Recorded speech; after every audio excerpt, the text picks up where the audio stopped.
शीघ्र भगवत प्राप्ति कैसे हो, इसके बारे में पूज्य स्वामी श्री राम सुखदास जी कहते हैं।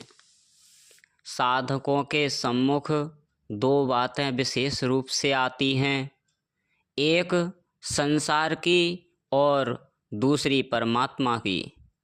संसार नाशवान है और परमात्मा अविनाशी है। संसार के संबंध से दुख ही दुख होता है और परमात्मा के संबंध से आनंद ही आनंद होता है। दुख का लेस भी नहीं होता। संसार का आश्रय कभी टिकता ही नहीं है और परमात्मा का आश्रय कभी मिटता ही नहीं है। इन बातों को हम संत महापुरुषों से सुनते हैं, वेद पुराण आदि शास्त्रों में पढ़ते हैं और स्वयं मानते भी हैं, परंतु ऐसा मानते हुए भी हमारा दुख दूर क्यों नहीं हो रहा है? हमें परम आनंद की प्राप्ति क्यों नहीं हो रही है? हमें भगवान क्यों नहीं मिल रहे हैं? अभी जैसे हरि शरणम कीर्तन हुआ तो भगवान के चरणों की शरण लेना बहुत ही बढ़िया बात है, क्योंकि संसार का आश्रय टिकेगा नहीं, भगवान का आश्रय ही टिकेगा। ये बातें सुनते हैं, समझते हैं, मानते हैं, फिर भी वह बुद्धि कहाँ उलझी हुई है जो सुलझती ही नहीं। इस समस्या पर हमें गंभीरता पूर्वक विचार करना है। इस विषय में अनेक बातें कही जा सकती हैं, परंतु एक बात पर हमें विशेष ध्यान देना है, वह यह है कि बातें सुनने पढ़ने से केवल बौद्धिक या बातूनी ज्ञान होता है। परमात्म तत्व की प्राप्ति में अपनी उत्कट अभिलाषा ही काम आती है।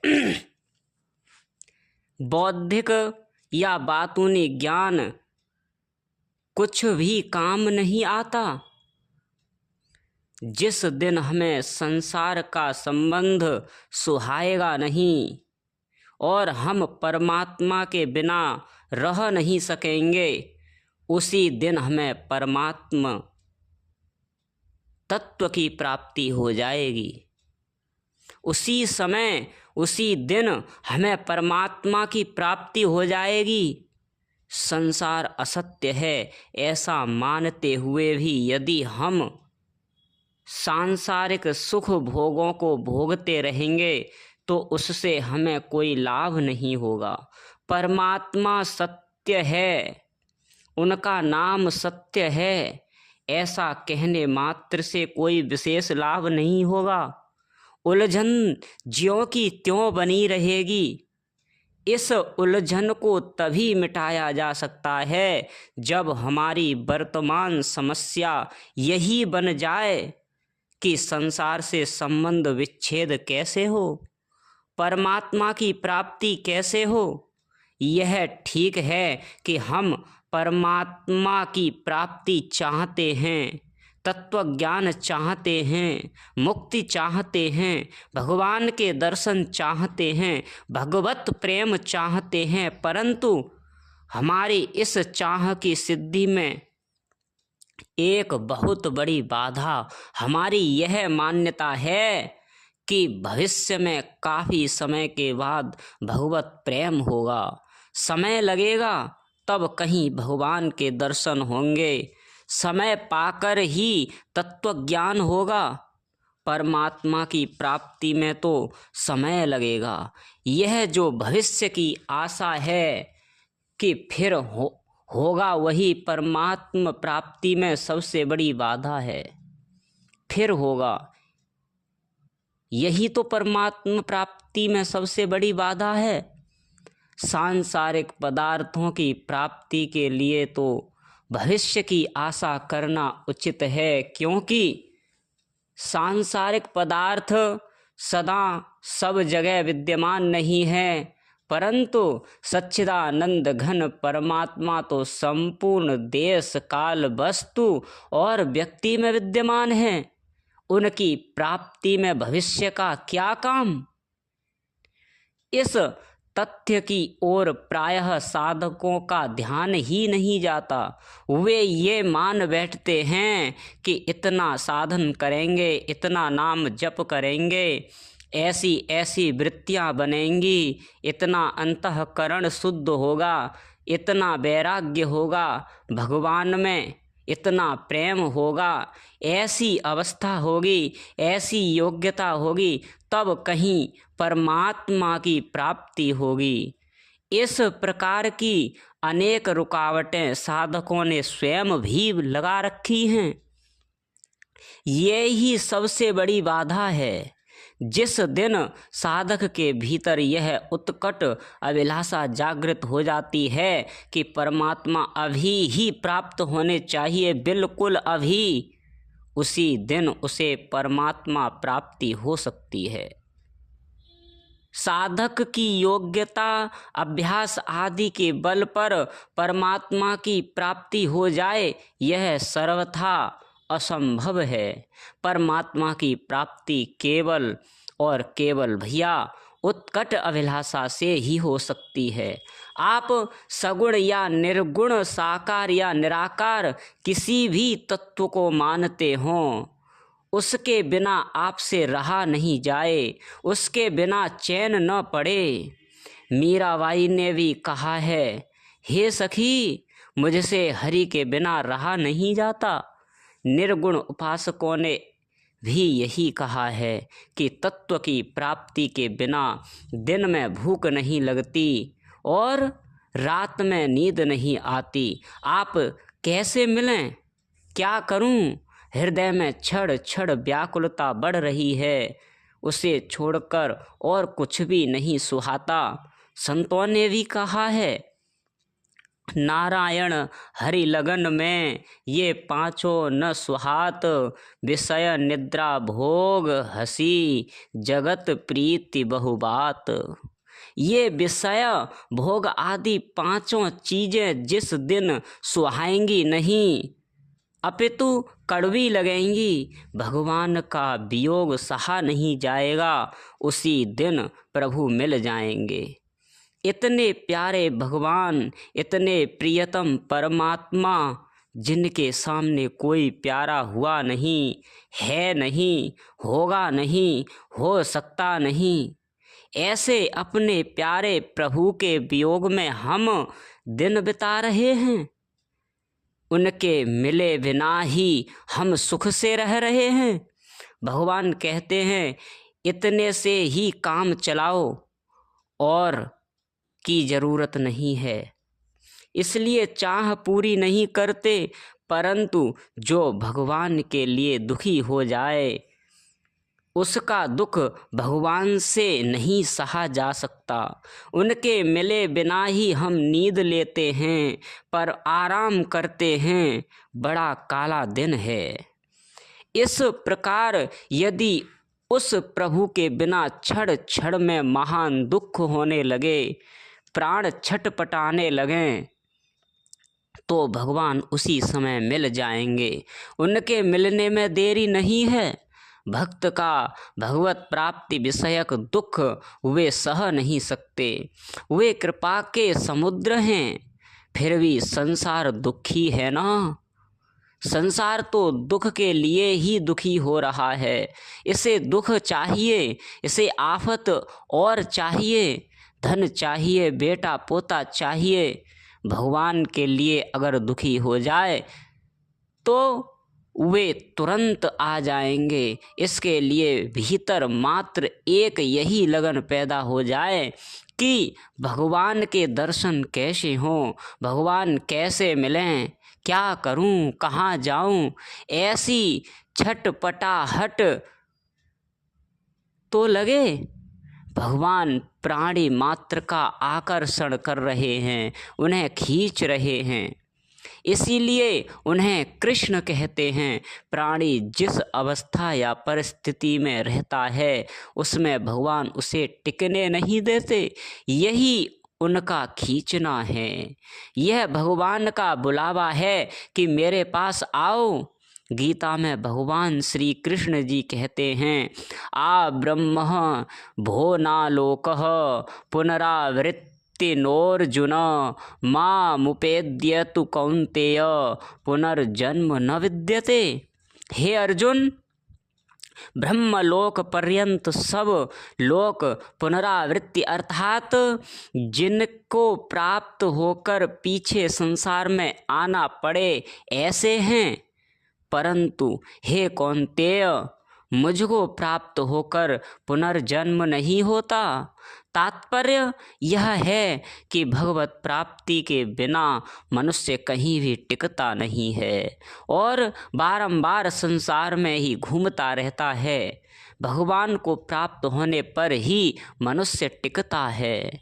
यद गत्वा न निवर्तन्ते तद्धाम परमं मम। जहाँ जाने पर मनुष्य लौटकर नहीं आता वह मेरा परम धाम है। आप चाहें जितनी भी शक्ति लगा दें, न तो शरीर सदा रहेगा न कुटुंबी सदा रहेंगे। संसार की कोई भी वस्तु आपके पास सदा नहीं रह सकती। कारण यही है कि भगवान निरंतर आपको खींच रहे हैं। यह उनकी हम पर महान कृपा है। यदि आप संसार से विमुख हो जाओगे तो भगवान की प्राप्ति हो जाएगी और आप सदा के लिए सुखी हो जाओगे। यदि संसार में हम ऐसे ही रचे पचे रहे तो दुख का अंत कभी आएगा ही नहीं और नित्य नया से नया तरह तरह का दुख मिलता ही रहेगा। यह बड़े दुख की बात है कि लोग भगवान और संत महात्माओं से भी सांसारिक सुख ही मांगते हैं। दान पुण्य आदि करके भी बदले में सांसारिक भोग चाहते हैं। परमात्म तत्व को बेचकर बदले में महान दुखों के जाल रूप संसार को खरीद लेते हैं। यह महान कलंक की बात है। मूर्ख लोग अमृत को देकर बदले में जहर ले लेते हैं। परमात्म प्राप्ति के लिए मिले हुए इस मनुष्य शरीर में नाशवान सांसारिक पदार्थों की मांग का रहना बड़ी लज्जा की बात है। यदि आप कहें कि इस मांग के बिना हमसे रहा नहीं जाता तो आर्द्र होकर भगवान से प्रार्थना करें कि हे प्रभु, यह भोग पदार्थों की मांग हमसे मिटती नहीं, अतएव आप ही इसे मिटा दें। यदि आपकी यह प्रार्थना सच्ची होगी तो भगवान अवश्य मिटा देंगे। परंतु आप तो भोग पदार्थों में उसकी मांग में रस लेते रहते हैं, उनमें प्रसन्न होते हैं, आपकी मिटाने की इच्छा ही नहीं है। फिर मांग मिटे कैसे? भगवान के समान कोई भी नहीं है। अर्जुन भगवान से कहते हैं, न त्वत्समोस्ति अभ्यधिकः कृतोन्यो लोकत्रयपि अप्रतिम प्रभावः। हे अनुपम प्रभाव वाले प्रभु, तीनों लोकों में आपके समान भी दूसरा कोई नहीं है, फिर अधिक तो कैसे हो सकता है? ऐसे सर्वोपरि भगवान को प्राप्त करने के लिए हमारे भीतर उत्कट अभिलाषा होनी चाहिए। वे कितने मधुर हैं। वे जब हाथों में बंसी लेकर त्रिभंगी रूप में खड़े होते हैं तो कितने प्यारे लगते हैं। उनमें कितना आकर्षण है, कितनी प्रियता है। साधक यदि थोड़ा भी उनका ध्यान करे तो विह्वल हो जाए, उसकी वृत्ति संसार की तरफ जा ही नहीं सकेगी। नारायण बिना मोल विकी हो, या कि नहीं कहा सन में, मोहन बस गयो मेरे मन में। वे प्रभु थोड़ा सा भी यदि मुस्करा दें तो आपका सब कुछ समाप्त हो जाएगा, शेष कुछ भी नहीं बचेगा। आपको कुछ भी करना नहीं पड़ेगा। प्रेम, ज्ञान, मुक्ति आदि का उसके सम्मुख कोई मोल नहीं है। संतों ने कहा है, चाहे तो योग करे, भ्रकुटी मध्य ध्यान धरे, चाहे नाम रूप मिथ्या जान के निहार ले, निर्गुण निर्भय निराकार ज्योति व्याप रही, ऐसो तत्व ज्ञान निज मन में तू धार ले। नारायण अपने को आप ही बखान करे, मोते वह भिन्न नहीं या विधि पुकार ले। जो लो तो ही नंद को कुमार, नहीं दृष्टि परो, तो लो तू भले ही बैठी ब्रह्म को विचार ले। उस नंद कुमार में इतना आकर्षण है कि एक बार उसकी दृष्टि गोचर होने पर फिर ब्रह्म विचार करने की शक्ति ही नहीं रहती। ऐसे प्रभु के रहते हुए हम नाशवान एवं दुख देने वाले सांसारिक पदार्थों में फंसे हैं और फंस ही नहीं रहे हैं, उनकी मांग कर रहे हैं।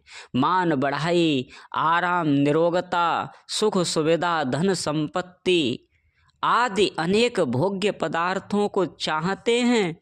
यह बड़ी भारी बाधा है। यदि भगवत प्राप्ति की उत्कट अभिलाषा जागृत न भी हो तो भी आप घबराएं नहीं। भगवान कहते हैं, व्यवसायात्मिका बुद्धिर एक ही है, निश्चयात्मिका बुद्धि एक ही होती है। अतएव आप यही दृढ़ निश्चय कर लें कि हम एक भगवान की ही तरफ चलेंगे। यदि केवल भगवान की तरफ चलने की इस अभिलाषा को ही विचार पूर्वक जागृत रखा जाए तो यह अभिलाषा अपने आप उत्कट हो जाएगी। इसका कारण यह है कि प्रभु की अभिलाषा सही है और संसार की अभिलाषा गलत है। हम भी स्वतः अविनाशी हैं, परमात्मा भी अविनाशी है और परमात्मा प्राप्ति की जो अभिलाषा है वह भी अविनाशी है। परंतु संसार और संसार की अभिलाषा दोनों ही नाशवान हैं। परमात्मा विषयक अभिलाषा यदि थोड़ी सी भी जागृत हो जाए तो वह बड़ा भारी काम करती है। अपने अपने इष्ट देव के स्वरूप का ध्यान करते हुए आप इसी समय हे नाथ ऐसे पुकारते हुए शांत चुपचाप उनके चरणों में गिर जाओ। ऐसा मान लें कि हम उनके चरणों में ही पड़े हैं, इसके अतिरिक्त कुछ भी नहीं करना, क्योंकि करने के आधार पर भगवान को खरीदा नहीं जा सकता। उनकी प्राप्ति में अपने को कभी अयोग्य न माने। जो सर्वथा अयोग्य या अनधिकारी होता है वही भगवत चरणों की शरण होने का अधिकारी होता है। जिसको संसार में कोई पद या अधिकार नहीं मिलता वह परमात्मा प्राप्ति का अधिकारी होता है। भगवान के चरणों में गिरना बहुत बड़ा भजन है।